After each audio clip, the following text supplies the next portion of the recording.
பொதிகையில் திருநங்கைகளோட பேட்டி நிறையா பார்த்துருக்கேன். மற்ற இப்போ இருக்கிற பேட்டிலாம் ஓவர் ஆக்ஷனாக இருக்குது. திருநங்கைகள் வந்து நிஜத்தை தாண்டி ஏதோ பேசிகிட்டு இருக்காங்க.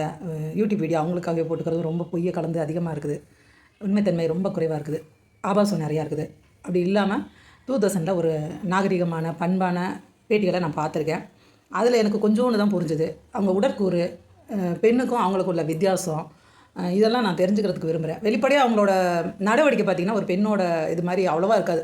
90% ஆண்கள், அதாவது திருநங்கைகள் வந்து ஒரு மாதிரி அந்த வெட்கம் அந்த மாதிரி இது இல்லை, அது என்ன சொல்கிறது, ஒரு மென்மைத்தன்மையோட ஒரு நடவடிக்கை இருக்கிற மாதிரி தெரியாது. வெறப்பாக இருக்கிற மாதிரி தான் தெரியும் எனக்கு.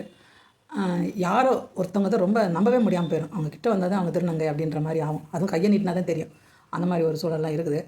உங்களுக்கு ஒரு நல்ல வாய்ப்பு கிடச்சிருக்கு. ஒரு திருநங்கையோட 11 வருஷம் பழகிருக்கீங்க. 5 வருஷமாக அவங்களோட என்ன சொல்கிறது, நகமும் சதையுமாக நீங்கள் வாழ்ந்துருக்கீங்க. இப்போ உங்களுக்கு இந்த கிடைச்ச சிறப்பான அனுபவத்தை நீங்கள் ஒன்று நேரடியாக ஒரு புத்தகமாக வடிவமைக்கலாம். இல்லாட்டி இந்த அராத்துன்னு ஒரு எழுத்தாளர் இருக்கார். இந்த மாதிரி விஷயங்கள்லாம் ரொம்ப இன்ட்ரெஸ்டிங்காக எழுதுவார் போல். அவர்கிட்ட நீங்கள் இந்த விஷயங்களை சொல்லி அவர்கிட்ட ஒரு அமௌண்ட் வாங்கிட்டீங்கன்னா நல்லது. அவர் சொல்லிடுவார், உதவி, தகவல் உதவின்னு சொல்லிட்டு உங்கள் பேரை போட்டுவார். எப்படியும் உங்கள் பேர் வரும்.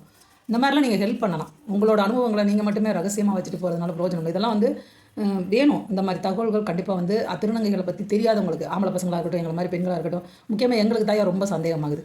ஆம்பளைங்களுக்கு சந்தேகம் இருக்கா இல்லையான்னு தெரியல எங்களுக்கு. ஏன்னா அவங்களோட விஷயம் தெரியுது எனக்கு, என்ன செய்யணும் அந்த அவசரத்துக்கு ஏதோ ஒன்றியா அப்படின்ற மாதிரி அவங்க போகிறதுனால அவங்கள பற்றி எனக்கு ஒன்றும் இல்லை. எங்களை பெண்கள் எங்களோட அவங்க எங்கள் உடைகளை உடுத்துறாங்க, பூ வச்சுக்கிறாங்க, வளையல் போட்டுக்கிறாங்க, நகை போட்டுக்கிறாங்க, இந்த மாதிரிலாம் பண்ணுறாங்க. ஆனால் எங்களை மாதிரி அவங்க இல்லை. அவங்கக்கிட்ட நிறைய வித்தியாசம் பார்க்க முடியுது.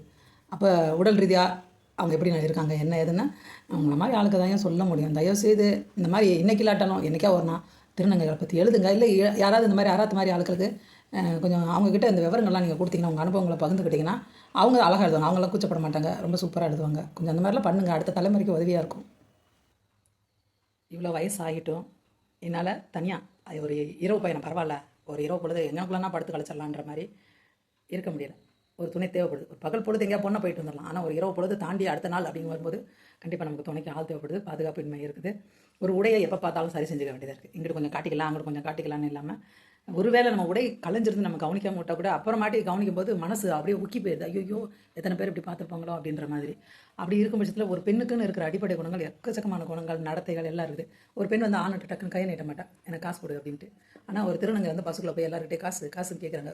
சில திருநங்கைகள் வந்து கொடுக்காட்டா கூட ஒரு மாதிரி செல்லமாக அவங்ககிட்ட ஏதோ ரொம்ப நாள் பழகினவங்க மாதிரி பேசுகிறாங்க, எல்லாம் பண்ணுறாங்க. ஒரு பெண் வந்து பாலியல் ரீதியாக பாதிக்கப்படுறதுக்கும் ஆனால் இருந்து திருநங்கையை மாறின ஒருத்தர் பாதிக்கப்படுறது வித்தியாசம். அதனால் நாங்கள் படுற கஷ்டங்கள் இன்னும் அடுத்த தலைமுறையில் எங்கள் இனம் படுற கஷ்டத்தை இவங்க படவே போகிறதில்ல. அதனால் இந்த பாலியல் பிரச்சனை, ஏமாற்றிட்டான், இந்த மாதிரியான மேட்ரு மாதிரிலாம் எனக்கு இந்த காலம் தொழில் கூட கலங்காது.